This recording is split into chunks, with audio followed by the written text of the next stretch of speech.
move on to talk about some of the common myths that we have been seeing on plastic reduction, some of the alternatives or solutions that are being proposed that are maybe not so environmentally friendly as we would like them to be. So we will talk about them, and I will try to debunk as many myths as possible, I guess. The first myth, plastic recycling. It's my personal favorite because I have to repeat it a lot, but I will do it one more time. OK, so plastic recycling is promoted basically as the solution that will solve all our problems without changing too much our behavior. So maybe, OK, you have to separate a bit the waste, but overall, it's kind of the same. So of course, it sounds great because it is easier than switching to reusables. But the problems with plastic recycling is that it is not working as well as we would like it to be. This has been promoted by the industry since the 90s. It's not now, or 80s even. It's not now that they're starting to say it's a solution. So since the 90s, they were trying to make it work, and it's still not working.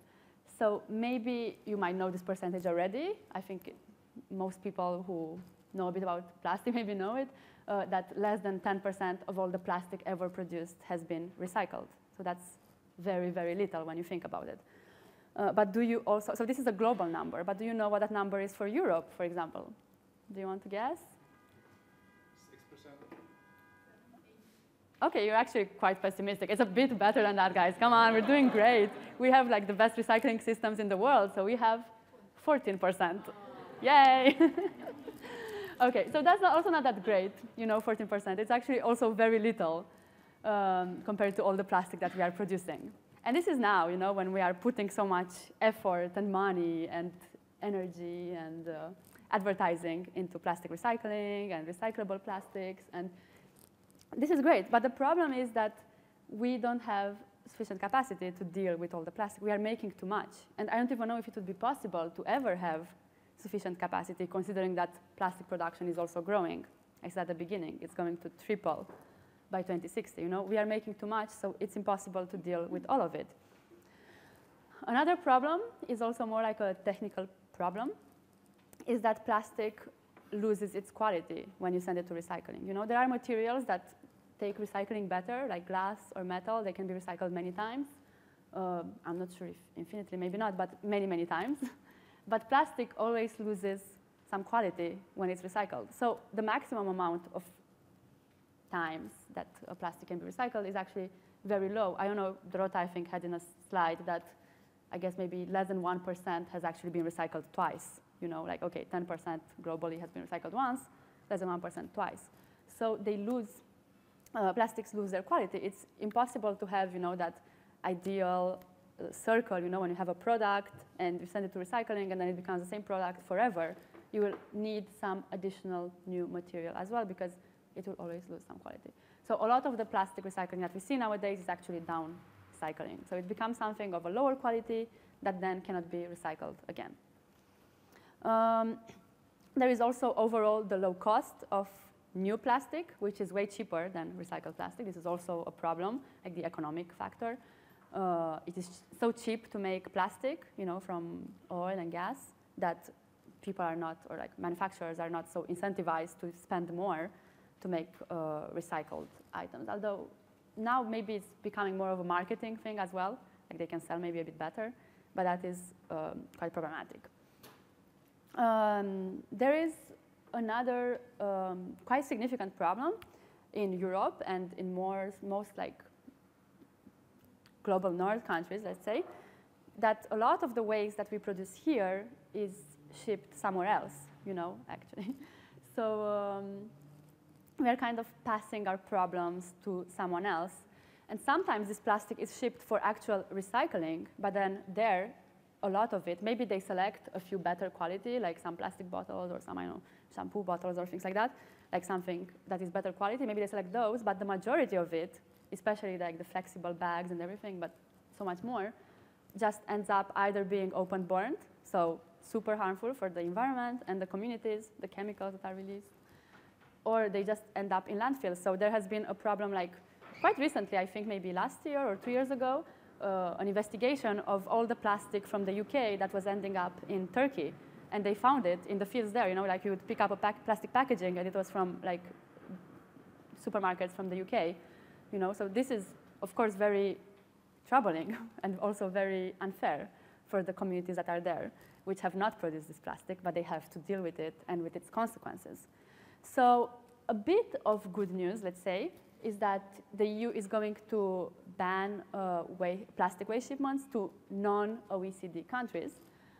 So that's a good first step, but Turkey is an OECD country. So my fear is that we will end up sending a lot more of the waste to Turkey, where they cannot deal with it. There are many reports also on the human rights issues of this, because of course people are, like their health is affected when they need, even when the plastic is actually recycled, the recycling facilities, they release a lot of microplastics, a lot of chemicals in the air that these people who work there are exposed to. So we are shoving our problems on someone else's shoulders.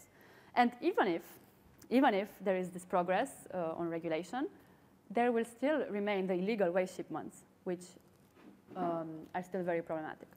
So this is happening now and will continue to happen because there is not enough, monitoring of all these shipments. And of course, the last problem of plastic recycling is what was mentioned already before, is the chemicals, the harmful chemicals that are in plastic that will continue to be present in the new product as well. So it cannot be like, you cannot call it really a circular economy if it's toxic like that. So I put a video here, I won't show it, but I recommend it to you all. A very short video that is quite informative on the shipments of plastic waste for recycling to other places in the world and how that affects health. Okay, these are just some news for the waste exports from around Europe. There's a little selection, but there's a lot more actually. And these are some export data from another NGO. And you can see, like, for example, on the right, the exports to Turkey. This is only until 2021. But as I said, if we don't export it to other countries, non-OECD countries, this might increase the exports to Turkey. OK, the next myth debunked. I hope this was debunked enough, but there will be questions at the end. Is chemical or advanced recycling, which is a bit different. The first recycle that I was talking about was mechanical recycling, which is the traditional recycling, let's say. And chemical is a bit something else. So what does it mean? I put an actual definition here. It basically means like they break down the plastic using like heat or pressure or some chemicals to create like the building blocks, the building material. It can be like the oil that is used to, in theory, create new plastic. Just to mention that this is not a new technology. This has also been around for a long time, but nowadays we see industry promoting it as being the technology that will save all our plastic problems. But it is also not working so well. I think another reason why it's promoted so much is that one of the promotion materials that is used is that it can take plastic that is not even segregated and recycle it together, and then you can still make new plastic. So this is really like the dream, because you don't even need to separate it anymore, and you can do it. So it sounds really good, but there are many problems with it. So the first problem, and sorry for all the text. I know it's a bit hard to read from the back, but I will try to go through it. So the first problem is that this whole process is very energy intensive. So it consumes a lot of our resources for this and has an impact on the environment. Then it uses and generates hazardous chemicals in the process. We don't even know so much about the effects that chemical recycling could have on health and environment, but we can be worried already from what we know. So this can be, again, harmful for the human health. It is also actually quite an inefficient process, because it's not like you put all the plastic in it and then all of it will be turned into new building blocks and then it will be made into new plastic. It doesn't happen like that. A lot of it is lost in the process. And for pyrolysis, which is one form of chemical recycling, which is basically heating it up without oxygen in many, many degrees, like 600 degrees or even more, So this can be up to 50%, 53%. So that's like basically losing half of it already. It is mostly economically infeasible. There have been many projects popping up, like small, like startups. Well, startup, it's a bit bigger than a startup to start something like this. But still, a lot of it starting up, promising a lot, and then not really taking off to be able to deal with the whole process that we are creating. And there was, unfortunately, I didn't put it here, but there was an actual percentage of, in theory, if we use chemical recycling, how much plastic could it process by 2050 or 2060? And I think the number was very little. Unfortunately, I forgot it. It was less than 10%. It was I think it was 4%, but don't quote me on that. In the end, the problem also is that the oil that is produced, or the materials that are produced from it, are actually of quite low quality. So, you know, like they say that, okay, you can mix everything and something brand new will come. But actually, the oil that is produced is quite low quality. And a lot of it is used for energy purposes as well. It's not even used to create new plastic. So it's basically waste to energy. So it's not great either. Another problem that I think we should also talk about a lot more is that these places that create a lot of hazardous chemicals, that put the communities around them at risk, are actually located in places, in low-income communities or communities of color. So there are a particular group of people that are more affected than others. But again, as I said, you know, it doesn't really know borders. But the people who live next to these facilities, their health, they are being exposed every day to these chemicals, and their health is also put at risk. And actually, I found a study that showed that plastic from chemical recycling, like from pyrolysis, from this particular type of chemical recycling, actually has a bigger environmental footprint than new plastic. So that's a bit messed up, because you would think that you buy recycled plastic and it's better for the environment. But in this situation, the footprint was actually bigger. OK, so the idea for both mechanical and chemical recycling is that you build all this new infrastructure that needs continuous plastic input to function. So you kind of continue the need for plastic, because you already invested in all of this, so you need the plastic. So we are less motivated to maybe do what would bring the best impact, which would be to reduce and reuse, because this need to operate, and you need more and more plastic. So this was the bit on chemical recycling. Myth debunked, I hope. Next myth, waste to energy. Wait, I'm taking like a little break maybe, because I feel like I'm kind of, I mean, for you and for me. OK, I hope it was more or less clear until now. It's OK, not too much information. It's quite a lot, I guess. So sorry about that. We will share the slides and more resources. OK, I can move to waste to energy now. Are you prepared? So waste to energy is basically burning waste to create energy. It is quite popular these days, I guess. The problem with it is that it has quite high greenhouse gas emissions, actually. So the energy created is not great. Like compared to conventional means, like maybe gas, it's actually higher greenhouse gas emissions. And also because plastic production and use is growing and more is sent to waste to energy, it is also believed that plastic, well, believed, it was actually an official report from an organization which I forgot. But anyway, it has been shown that plastic incineration will become one of the largest sources of fossil fuel emissions in Europe's energy sector, especially as we're trying to move a bit away from fossil fuels. But this one stays, and it's still burning fossil fuels, basically.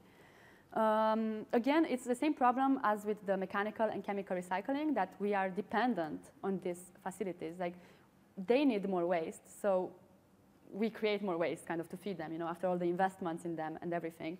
Again, we are less incentivized to reduce and reuse.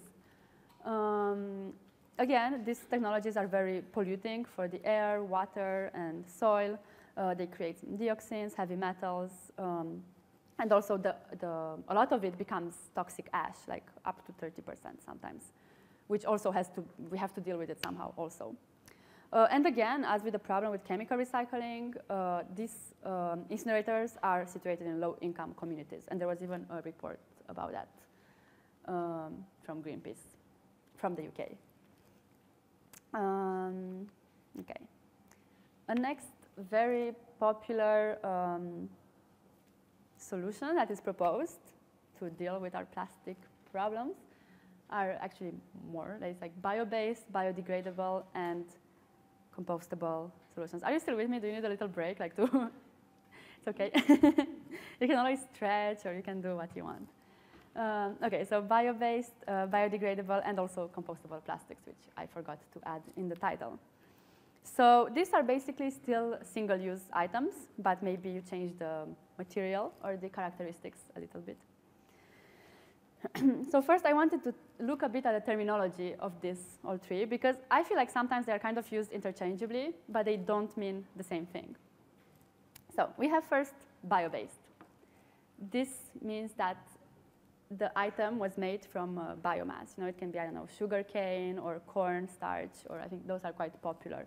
So this is bio-based. You know, it talks about what it was made of. It doesn't say anything about what it will do later on. It doesn't mean that it is biodegradable or compostable. It just means that the materials that were used were biomass. And also, it doesn't even have to be 100% biomass. Sometimes it's even less. Then there is biodegradable, which is a bit problematic, because it sounds quite nice to have a plastic that just disappears from our site like that. It would be nice. But it's actually not necessarily the case, because to name it biodegradable, maybe there were some tests done in a very specific environments, you know, maybe in a laboratory or I don't know. And then the plastic may be biodegraded in these very specific environments, but are these very specific environments also present in our real world? Mostly not. So there have been, like, I guess there are many articles online which showed, you know, biodegradable plastic that was still there 3 years later in the garden of someone or something. So this is very problematic, because it can be used, and people think, consumers think that it is okay because it will just disappear, but it will actually not just disappear. Then there is compostable plastic, and this is a bit of a higher level, let's say. It's also biodegradable, but maybe the conditions are more specific, you know, like in a composting environment. And sometimes even there is some standards at the EU level that are quite okay to advocate for its compostability. But there is also a problem with this, and maybe I think, if I'm not mistaken, maybe I talk about it later. But the problem is that, again, these conditions are very specific. Usually, it is in industrial composting facilities, not in the garden compost from your home. And even there are problems because they might not accept them. You know, like, I think most of them actually do not accept compostable plastics, and I think I will talk about that later. And okay, so where does bioplastic go into all of this? Well, I would suggest for it to go nowhere, because it is just a confusing term, at least for me. Bioplastic, what does it mean? You know, I mean, it can be bio-based, it can be biodegradable, but these are two different things. So sometimes I see it used, but I would recommend to not use it, because it doesn't say exactly what it means, and it just shows more confusion. Yes. I'm going next. Okay. So the problem with these alternatives is that, again, we are missing out on the first priority from the respecting the waste hierarchy, which is to reduce and reuse as much as possible. And I have seen, like, mostly when I see these materials proposed, is for items that already have reusable alternatives. So if this reusable alternative exists, why not use that? You know, why use this single-use item? So I saw it for food contact materials. I guess it's most common, you know, for cups, plates, or whatever. But I've also seen, I think, for textiles once, for, I forgot what the exact, like healthcare textile, but I forgot what it might have been an apron.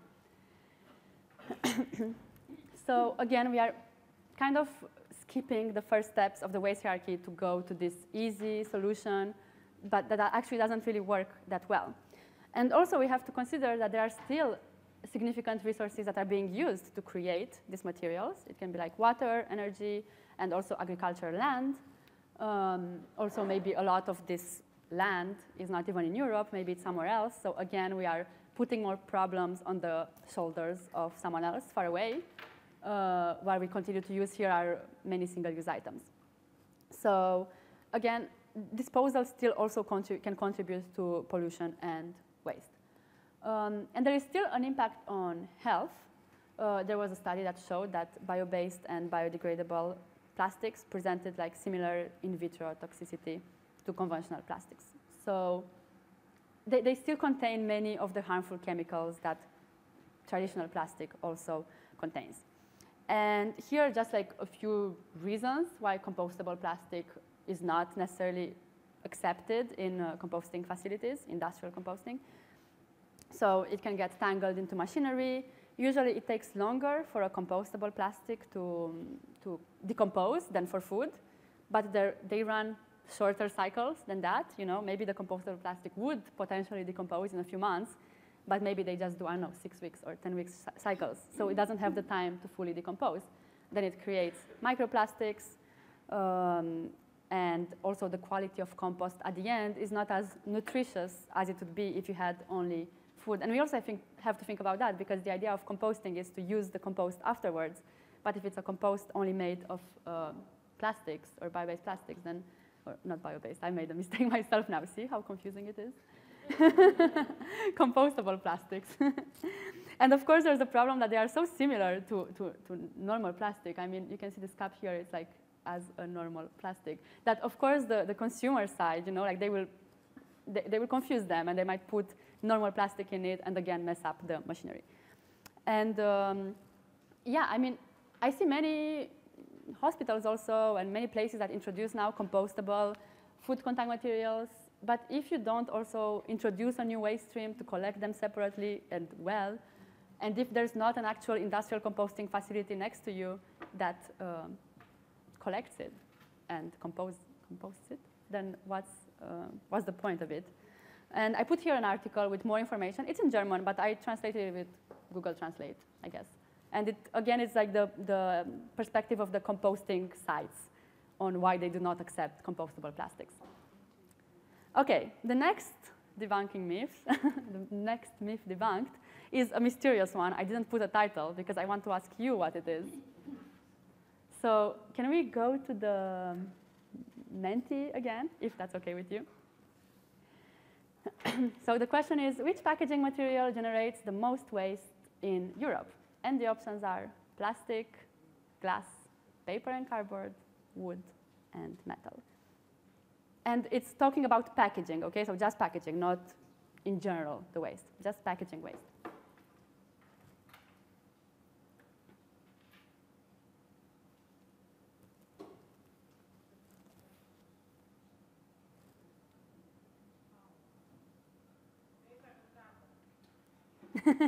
Cheating.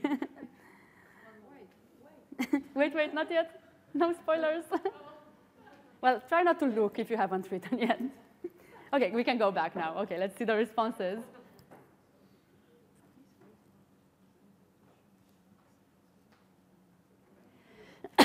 OK, so it's quite a tight fight between plastic and paper and cardboard, as you can see.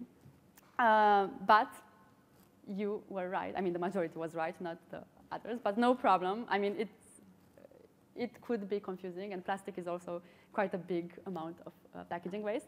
But the answer is actually paper and cardboard. This is the most packaging waste that we are producing in Europe. And it's actually a lot more than the next ones. And can we go back to the slide? Thank you. Thanks for participating. It's the first time that I'm using Menti in my presentation, so it's a bit like, ooh, stressful. It's going well. OK. So paper packaging. And sorry, I used this photo of Ariana with some paper cups from the waste audits, because I think it's quite cool. OK, so paper packaging alone generates more trash than the 2 next waste streams combined, which are plastic and glass. So it is a lot. Which, for me, actually, it was a bit surprising, because I would have also thought it was plastic, but that's because I always have plastic in my head, I guess, or always think about it. But actually, it makes sense, because we do see it a lot in our shopping, for example. So the problem with paper and why it is a false solution is that there's more problems. First of all, it is still a single-use material, which doesn't solve our original problem of overusing our resources. You still need a lot of wood to create all this paper. Approximately 3 billion trees are cut every year globally for paper packaging. And we are also increasingly importing more from the global south countries, again, for our consumption here, which is too much. Another problem with paper, which is used especially for food and drinks, like paper cups and whatever else, is that you cannot have water or a liquid in a paper, in just paper, like it would fall. It would not hold. So it has to be mixed with other materials. So in the case of paper cups, they are usually mixed with plastic to keep it together, which actually makes it harder to recycle because you have to also take them apart. You can't recycle paper and plastic together. And also they can have some waxing, which again can have a lot of harmful chemicals on it. And they can be transferred to the food, and we go back to the problem of our health being impacted by these products. So for most of the places where I've seen paper packaging being replacing plastic, it was really in situations where reusable alternatives again were available. And here it's mostly for food and drinks. So I hope this myth was kind of debunked. This is a video, but I think we're kind of running low on time, so I cannot show it to you, but there is a link here. It basically shows the life cycle of a reusable plate and a single-use paper plate and packaging. So it's quite nice, but I think we are running. Wait, let me check the time. Yes, we cannot show this, unfortunately. OK, the last part, which is not a false solution, I can say it, but I put it there, or it's not necessarily a myth, but it is life cycle assessments or life cycle analysis or LCAs. So this, I put it here because I think we should be a bit careful with how we use them. I think they are great, and I personally use them a lot. Like when I look for studies, showing the environmental footprint of a reusable item or a single-use item, and I see, OK, most of them show that the reusable items have a lower environmental footprint. So these are LCAs that I'm looking for. But I think that they are a bit, there are some problems with it. First of all, they are often used as the only way of making a decision. So people take only the LCA and don't think of anything else outside of the LCA to make that decision. So I think that is problematic. Then it's also important to look at who wrote this LCA or who created it, and maybe what are the stakes involved for them. Because I think the perspectives from which you start an LCA and the assumptions that you make at the beginning when you create it can impact the results quite a lot. So for example, when there are some life cycle analysis comparing plastic with maybe like, I don't know, a plastic bag with a textile cotton bag. Maybe they make the assumption that that plastic bag is going to be recycled, when in fact we have seen that most likely it is not recycled. Or maybe the number of uses, maybe it doesn't make sense. I've seen some that have really, I don't remember the exact numbers, and I don't want to put too much information, but they were comparing for food contact materials, and they had really low numbers for reuse, like you need to change the plates all the time, basically, the reusable plates. So I think it's important to look at, it's important to use LCAs, but also look at other analysis, or maybe look at multiple LCAs from multiple sources, not take the one that maybe the industry created to protect their products. Try to be a bit critical of them. Also, just LCAs in general, I think the impact of a product is very complex, and its life cycle is very complex. And I think LCAs will never be able to cover everything, especially when you think about the human impact, for example, or the health impact, or things like that.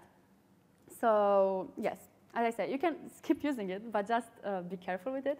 And also, I see actually a lot of focus now, or a lot of people who say, oh yes, we want to change this product, but first we should do an LCA. So I see this kind of in many cases. And I think it's important to, of course, to compare the benefits and everything, but I think it also delays a lot of the action.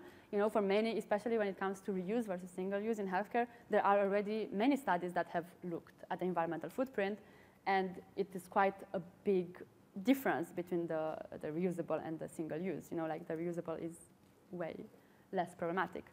So, you know, I think we should also look at the evidence that we already have and try to already work with that and act on it. Okay, I think this was the last, yes, this was the last myth that I debunked. I know it was a lot, so I hope it was okay for you. Let me check just the time. I think we don't have too much time for discussion, actually, so that's a pity. But if you have any questions, I'm here. Or if you don't have questions, then there can be a discussion. But I'm here for questions first. Questions? Yes? It's not a question. Mm-hmm. I couldn't stop to edit this about the chemical recycling. You mentioned something and you didn't debunk it. Like one of the big, the advantages of chemical recycling, as actually given by the industry, is this, you know, mixed plastic, hard to recycle, and this is absolutely not true because all the chemical recycling technologies are actually only working for very well clean sorted plastic. So all its PP, just don't really believe that there's any mixing there. This is the first belief. And basically they apply to those plastics that also we have already in mechanical technologies. So this is one point of history. And actually there was produced 2-3 weeks ago, the new report will show actually how problematic on the chemicals part is this pyrolysis oil.